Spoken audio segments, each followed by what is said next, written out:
We'll get stuck into the new EFL season for you very shortly, but we're going to start this afternoon with transfer news. So much going on, but there's one player dominating the agenda at the moment. It's Alexander Isak, of course. Liverpool having that bid rejected yesterday, around £110 million. Will they come back with another offer? Isak not with the Newcastle squad in South Korea at the moment. He's been training on his own at his old club Real Sociedad in Spain, but is due back at the club on Monday. Will we have movement by then? Let's see what the guests make of this. Lots of stories to come to, but I want to focus on Isak for now, Clinton. I mean, Liverpool have already spent the best part of £300 million this summer. If they get Isak as well, Sky Bet, by the way, have him odds on to move before the deadline. Does he guarantee them another league title? I thought before they got Isak, they were guaranteed another league title. I think the signings they've done have been very, very, very good. I think we saw the job Arne done last season. It was a fantastic job. But I think getting Isak, that tips them. They're favourites anyway, but even more so, you might as well give them the trophy like that. That's my opinion. It might not be everyone's opinion. It's not going to be everyone's in the Premier League and the teams that are fighting for it. But I think Isak, he's the real deal, George. He's got all the ability. It won't take him time because he's played in the Premier League for many seasons and delivered. He had an outstanding season last season for Newcastle. Newcastle would be devastated if they lost a player of that calibre. But for me, he's the real deal. He's the complete centre forward. He can do everything. I think he's one of the best around in the world. That's a great finish. He gives the ball away. He scores all kinds of different goals. His movement's good. This is a header that comes to him at the back post. Really good finish. And I like him. I think Liverpool would be outstanding. It'll improve Liverpool. And he's an outstanding player, but Newcastle will miss him if the deal goes ahead. 27 goals in all competitions last season, Joby, including, of course, at Wembley against Liverpool in the Carabao Cup final. Newcastle value him at 150 million. The first bid was 110. 150 million pounds. He's clearly very good. Is he worth that? Oh, well, to Newcastle clearly is, Jules. I mean, you look at the importance with those goals, and probably without them, do they do what they did last year and get themselves into the Champions League? So they're in a really strong position, you know, in terms of the time he's got left on his contract, and you know, he's as important to them as they say he is, and he's worth what they say he is because they're the ones with the power at the moment. So, listen, it's an awful lot of money, isn't it? £150 million, that would make him one of the most expensive players ever. But like Clinton said, for me, if you look in world football, is there a more complete number 9? And I think the way that Liverpool play as well, you know, we saw with Diaz having to drop in at times last year and being that link player as well, he can go in behind. I don't think they're quite going to get to 150, but clearly that's their starting point, and they can be really, really bullish with that figure.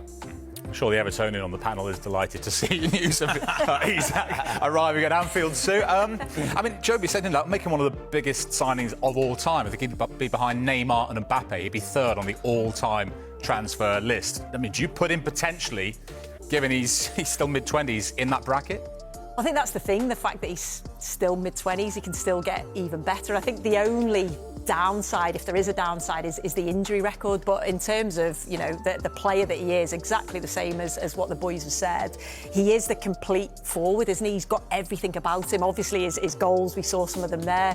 His link play, the way that he can dribble past players, his vision, his awareness. He can be that presence, if you like. So he does have everything. So you can understand why Newcastle and Eddie Howe is desperate to keep hold of him. Because I feel a bit sorry for Newcastle, because there was such a feel-good factor, wasn't there, around the club last season in terms of they'd won the trophy, and you thought if they can keep hold of their key players, Isak being one of them, then they can build on that. What will their season look like? So the fact that they haven't probably got a lot of the players that they wanted to get, and then now they've obviously, you know, a potential of losing Isak, because ideally you think Eddie Howe would have wanted Isak and another striker because of Callum Wilson going. So I do feel for Newcastle fans, but yeah, if you're a Liverpool fan, you're just thinking, wow, I can't wait to watch my side next season if that happens. Yeah, I mean, clearly, you know, his head's been turned. The champions have come in for him, Jamie. You know, the rest of the Newcastle team are out in Asia. He's been training his old club in Spain, reported an injury, so couldn't go on the tour. How do you assess the way he's handling all this?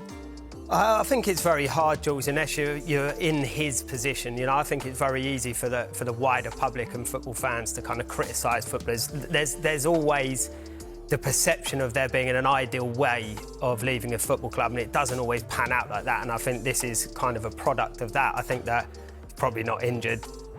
As we know, it's probably a bit of a tactical one. I think my gauge on it is that I know 150 million is a lot of money, and I don't think it will quite get to that point. But I think Newcastle have set a bar of 150 million in the interim, knowing that they're not going to pay it, for them to try and source a couple of other decent strikers, and that's what it looks like is happening now. And I think if they can do that, I think they're going to probably meet somewhere in the middle with Liverpool, knowing that they've got a couple of people to come in. And I think there was talk of two, and I think Wissa might have been one as well. And if you get that, like Sue mentioned before, you did probably need two to compete. And I think at times Newcastle fell short when Isak was injured, that they didn't quite have that replacement. So for Newcastle fans, it might feel, you know, down in the dumps at the moment in terms of where the season might look. But you could spin it in a positive way and say you're going to get two players where we spoke about before, that if they can, I know then there might not be Isak, but together they could chip in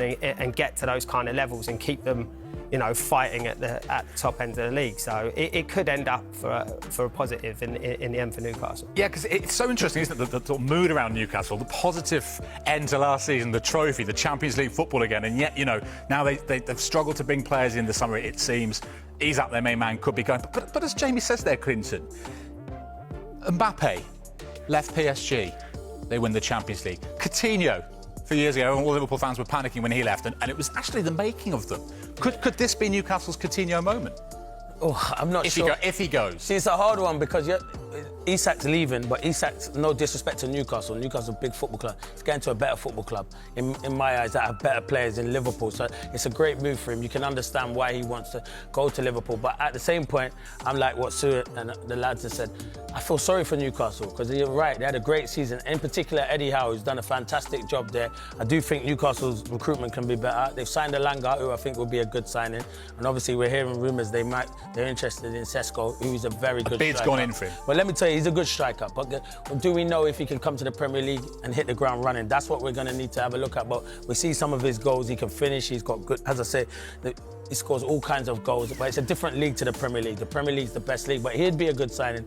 And Jamie made a good point. Wissa is a very good signing if they can get him. I'm not Brentford fans. Don't shout at the TV. I'm not trying to sell your best players. I know you've lost Mbuemo, but if a club like Newcastle come knocking, not being disrespectful to Brentford, and can offer him Champions League football as a player, that's what you want to do, play Champions League football. So those two signings, if Newcastle can get it, I know if they lose Isak, they're not Isak kind of replacements, but they brought two in and they've still made money on him, so it could be good business for them. Yeah, Wissa not involved, by the way, for Brentford in their pre-season game with QPR today, and we wait to see what happens with Sesko. A bid has gone in from Newcastle to RB Leipzig. He's not involved in their game today, just shy of £70 million, which is the sort of figure they were looking for. So that one could accelerate, and once Sesko's in the door, would that therefore open the door for Isak to move from Newcastle? They didn't win a Premier League game without him last season. Newcastle scored just one goal in those 4 matches he was missing as well, and it looks like he might be off. First bid rejected, though, by Newcastle yesterday. By the way, just to let you know, Callum Wilson, who, of course, left Newcastle this summer, has now completed the move to West Ham today. That is done.